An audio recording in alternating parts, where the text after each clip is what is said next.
사건에 대한 진상조사가 시작부터 난항을 겪고 있는데요.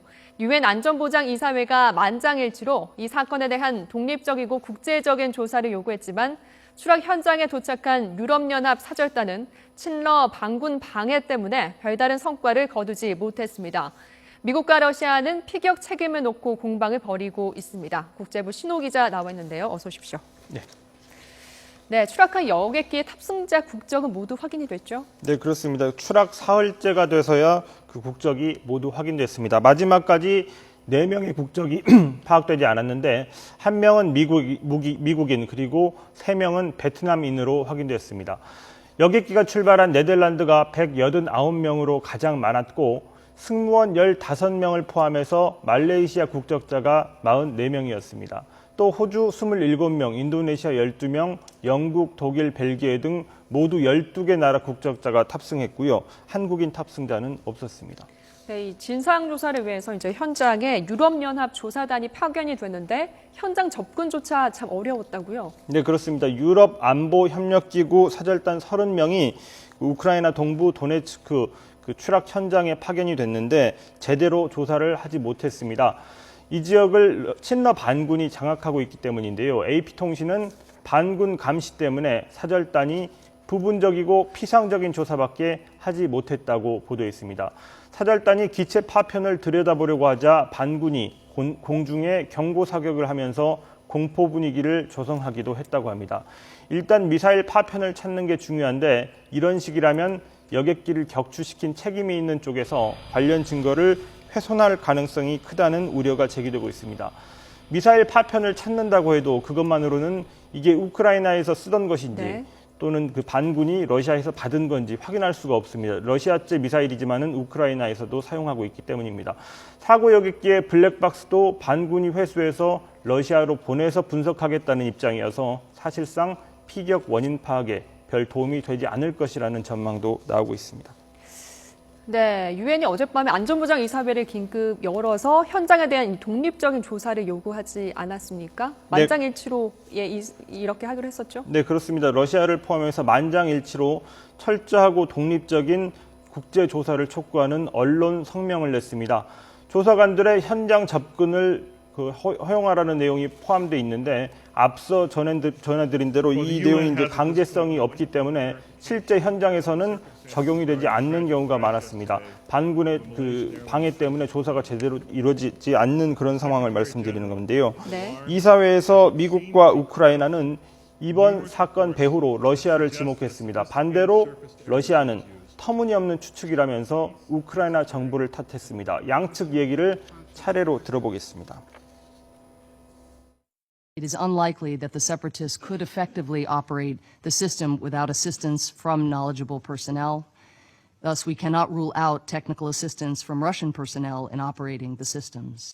Сегодня Киевом, наконец, было объявлено о полном закрытии воздушного пространства над районом проведения так называемой антитеррористической операции.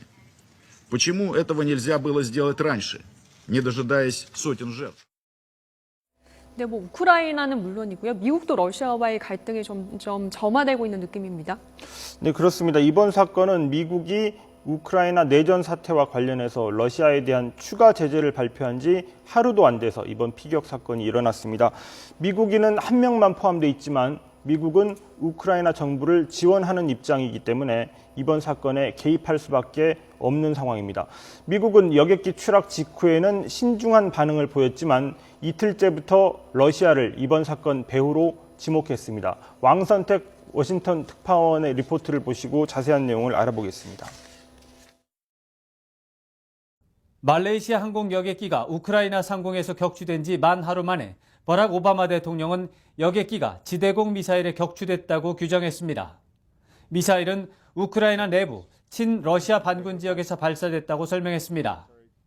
Evidence indicates that the plane was shot down by a surface-to-air missile that was launched from an area that is controlled by Russian-backed separatists inside of Ukraine. 오바마 대통령은 특히 미사일이 반군 지역에서 발사됐다면서도 반군 소행인지는 확인되지 않았다고 말했습니다.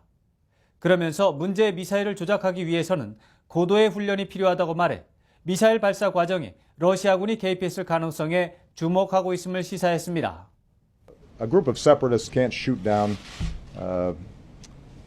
military transport planes, or they claim shoot down fighter jets without sophisticated equipment and sophisticated training, and that is coming from Russia. 이에 앞서 사만다 파워 유엔 주재 미국 대사는 안보리 긴급회의 발언을 통해 이번 사건과 관련해 러시아 정부에 대해서도 포괄적인 책임을 묻겠다는 의지를 보여줬습니다. This tragedy only underscores the urgency and determination with which we insist that Russia immediately take concrete steps to de-escalate the situation in Ukraine. This war can be ended. Russia can end this war. Russia must end this war. 이처럼 미국 정부는 러시아 정부의 책임을 묻는 방안을 검토 중임을 시사하고 있지만 사건 현장이 반군 지역이어서 책임 소재를 명확히 규명하는 작업은 쉽지 않을 전망입니다. 책임 소재 규명이 늦어지고 러시아 정부를 상대로 적절한 제재도 취하지 못할 경우 오바마 대통령은 또다시 외교 무능 논란에 빠져들 가능성이 있습니다. 이번 사건은 블라디미르 푸틴 러시아 대통령에게도 중대한 고비가 되겠지만 오는 11월 중간 선거를 앞둔 오바마 대통령에게도 또 하나의 외교 시험대가 될 전망입니다. 워싱턴에서 YTN 왕선택입니다. 네, 이 사건 희생자가 200명이 넘습니다. 전 세계인들이 정말 충격을 받았는데요. 우크라이나 내전 때문일 가능성이 좀 높지 않습니까? 우크라이나의 내전에 관한 전망들은 어떻게 나오고 있습니까? 네, 우크라이나 내전이 300명을 희생시켰다 이런 제목의 이제 기사들도 많이 나왔는데요.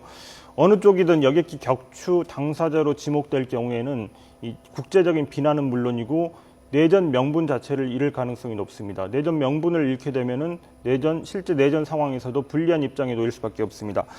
미국과 유럽연합 등 서방국들과 러시아가 여객기 격추를 놓고 이미 갈등 상황에 빠져들었는데 워낙 충격이 큰 사건인 만큼 어느 쪽도 물러서지 않는 상황도 예상할 수 있겠습니다. 미국과 러시아의 관계가 최악으로 치달을 수 있다는 얘기인데요. 하지만 일단 우크라이나 동부 지역에서 국지적인 충돌은 당분간 중단될 테고 양측이 대화를 시작하는 계기가 될 수도 있다는 전망도 조심스럽게 나오고 있습니다. 네, 조속하게 좀 원인이 밝혀졌으면 좋겠습니다. 지금까지 국제부 신호 기자와 함께 우크라이나 상공에서 격추된 말레이시아 항공기 사건 짚어봤습니다. 고맙습니다.